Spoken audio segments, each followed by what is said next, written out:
Tengan mucha paz, soy el Padre Julio desde el Eremitorio Emaús de la Iglesia Antigua Diversidad Cristiana. En este video voy a responder a los interrogantes que han presentado distintos hermanos sobre el discernimiento, el proceso y la concreción de la vocación eremítica. En la tarde de ayer, el hermano Raúl expresó una pregunta que de alguna manera sintetiza todos estos planteos que me hicieron llegar en distintos momentos distintos hermanos, y creo que es saludable compartir la respuesta pública para todas las personas, porque muchas veces uno no se anima a preguntar pensando que la respuesta es muy obvia, y siempre es necesario preguntar para uno aclarar la situación. El hermano me hacía llegar ayer la siguiente pregunta: ¿cuándo se considera que alguien es ermitaño? Recuerdo que hace años mi maestro de novicios, el hermano Jorge Joeder, me dijo una frase que me quedó grabada para toda la vida. De hecho, marcó mi vida monástica, ciertamente. Él dijo: un monje no es otra cosa que un cristiano que vive radicalmente su fe cristiana. El hermano Jorge, con esa frase, tiró abajo todas mis fantasías de elección privilegiada y me situó en la realidad monástica. Y eso vale tanto para cenobitas como para eremitas. Pero como este es un espacio que compartimos eremitas, voy a centrarme en nosotros y nosotras, eremitas y anacoretas, y dejaré de lado la experiencia para los cenobitas. En efecto, quienes asumimos un estilo de vida monástico y eremítico, renunciamos al mundo, algo que es propio de toda persona cristiana, pues el Evangelio no fue escrito para eremitas, sino para comunidades cristianas.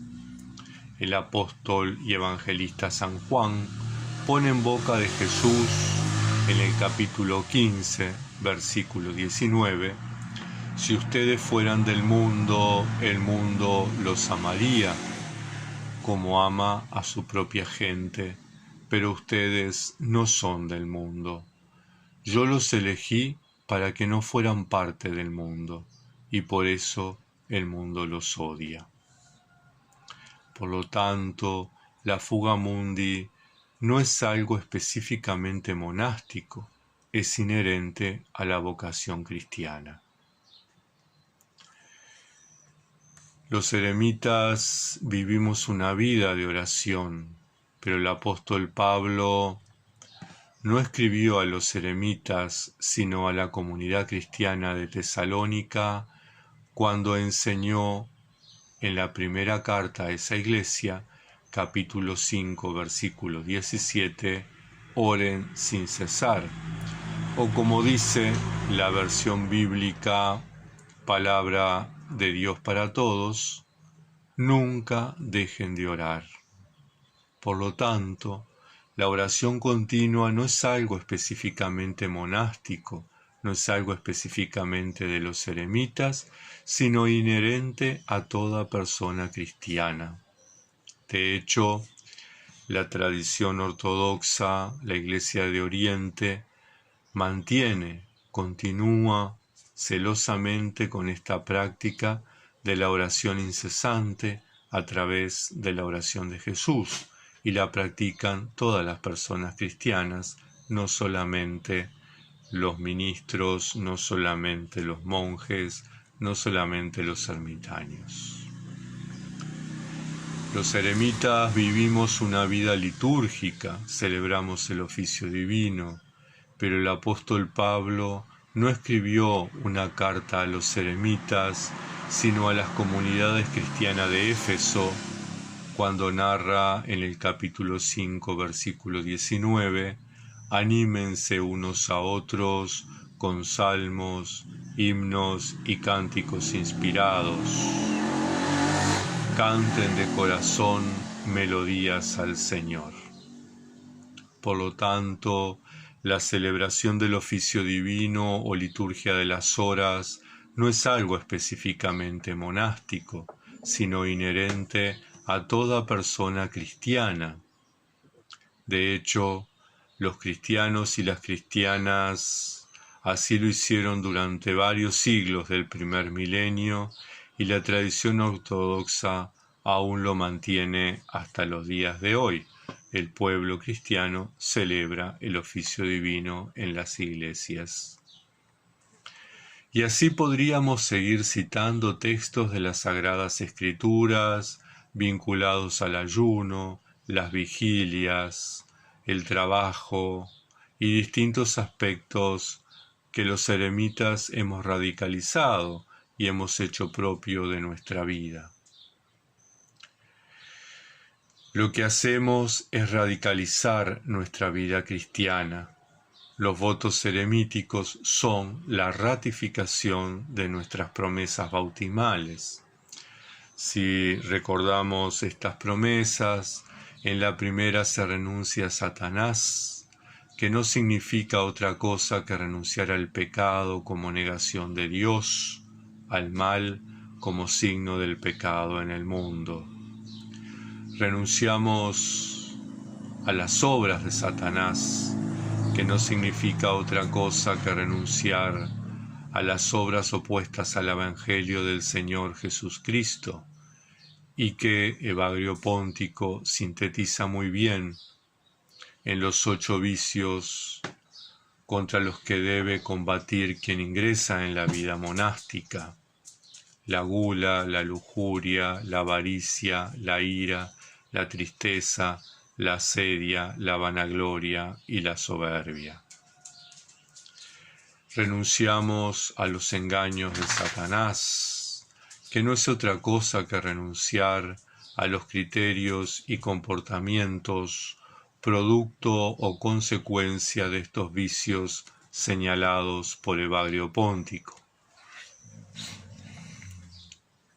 Entonces, siguiendo las enseñanzas de los apóstoles y evangelistas, quienes iniciamos la vida eremítica, vivimos con radicalidad nuestra vida cristiana,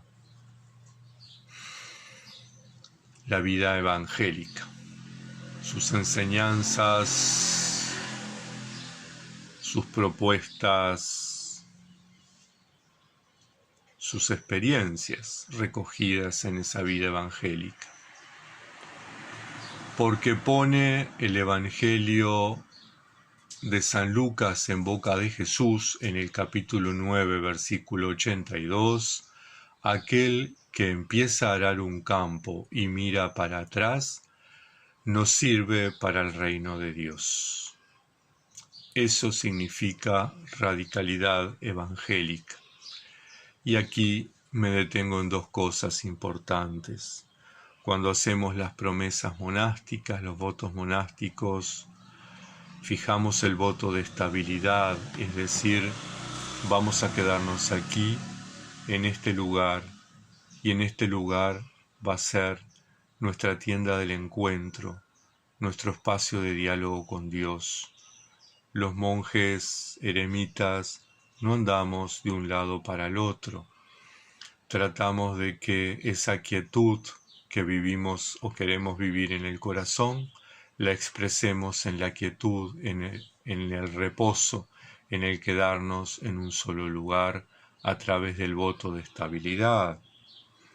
La renuncia a Satanás, el combate de Jesús en el desierto, esa lucha, ese combate por ser mejores personas, mejores cristianos, mejores monjes, lo expresamos a través del voto de conversión de costumbres. La conversión de costumbres que implica esa radicalidad de las enseñanzas evangélicas que asumimos como norma de vida. Y el voto de obediencia, obediencia a Dios como Jesús, obediencia al Espíritu que lo llevó al desierto a combatir, obediencia a Dios en todo su proyecto de liberación, de sanación y de humanización para la gente.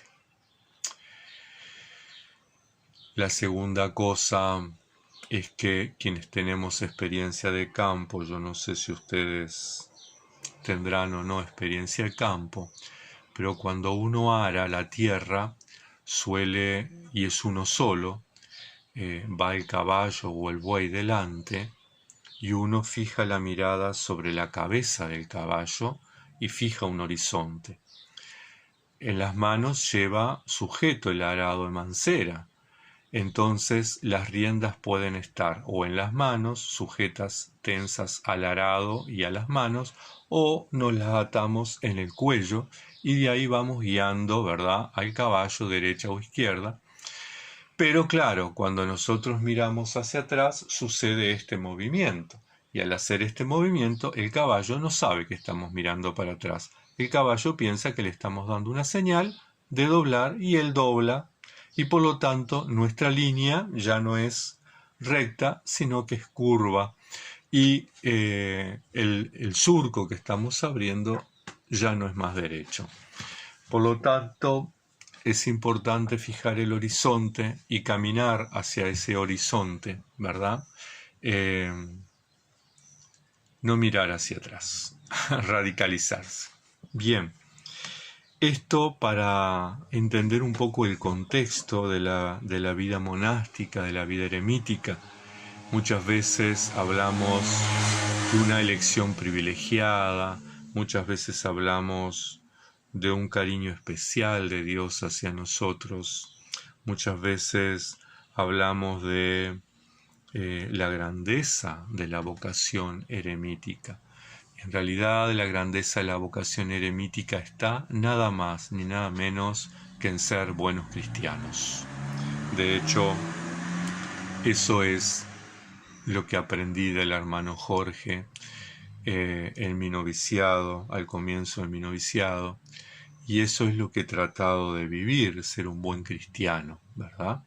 Y cada uno es buen cristiano en el estado y en el lugar donde siente que Dios lo pone, donde siente que se realiza como persona, donde siente que es feliz, que es plenamente completo, que es plenamente humano, gozoso, rebosante de alegría. Bien.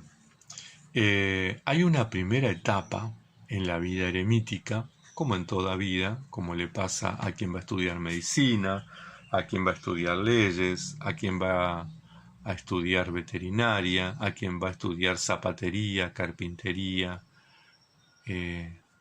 costurería. Hay un momento, un primer momento, en que intuimos el llamado.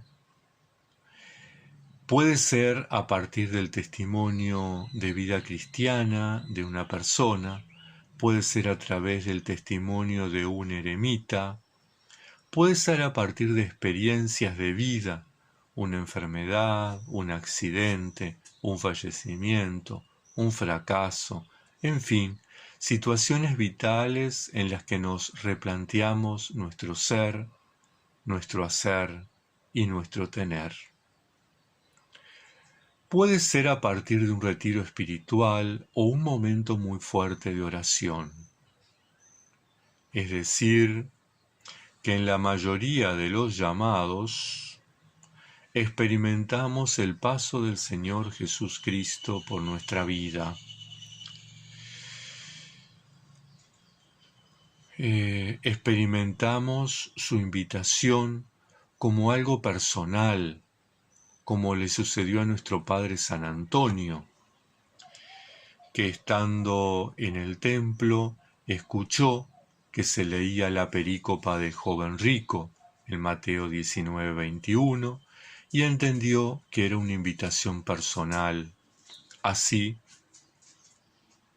que la hizo suya esa invitación evangélica Y cuenta San Atanasio, narrando la vida de San Antonio, que, como si Dios le hubiera puesto el recuerdo de los santos, y como si la lectura hubiera sido dirigida especialmente a él, Antonio salió inmediatamente de la iglesia y dio la propiedad que tenía de sus antepasados, 80 hectáreas, tierra muy fértil y muy hermosa. No quiso que ni él ni su hermana tuvieran ya nada que ver con ella. Vendió todo lo demás, los bienes muebles que poseía, y entregó a los pobres la considerable suma recibida, dejando solo un poco para su hermana. Y es así que ese momento del llamado, que a veces resulta inexplicable, que resulta misterioso, que para unas personas es este hecho y le queda clarísimo, y le queda concretísimo: Dios me llama a la vida eremítica.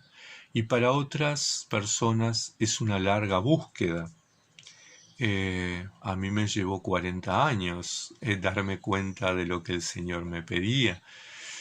Y fui buscando y buscando hasta que al final llegó el momento en que yo, necio, insensato y duro de corazón, pude entender lo que el Señor me pedía y pude decirle: aquí estoy, Señor. En fin, la invitación del Señor, el llamado, se manifiesta de muchas maneras. Por eso es importante estar atentos. Siempre hay un momento en nuestra vida en la cual Dios, como a Pablo, nos tira del caballo, como a Samuel nos llama por nuestro nombre, como a María Magdalena se nos aparece y nos nombra. Julio, Pedro, Raúl, María, Teresa, Santiago, Olga, José Luis, Gastón, Luis, Javier, Janet, María. Y nos va llamando Yolanda, Juan, Andrés, Santiago, Franco, Matías, Susana, Matilde, Jimena. Y nosotros podemos responder o no. Es parte de la libertad humana. Dios respeta nuestra decisión. Dios respeta nuestros tiempos. Dios nos cuida porque nos ama.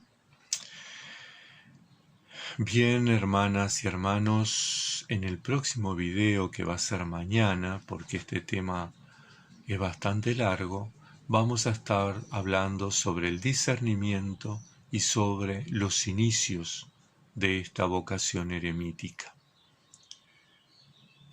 Que la Santa Madre de Dios nos acompañe y nos proteja hasta el próximo encuentro. Bendiciones.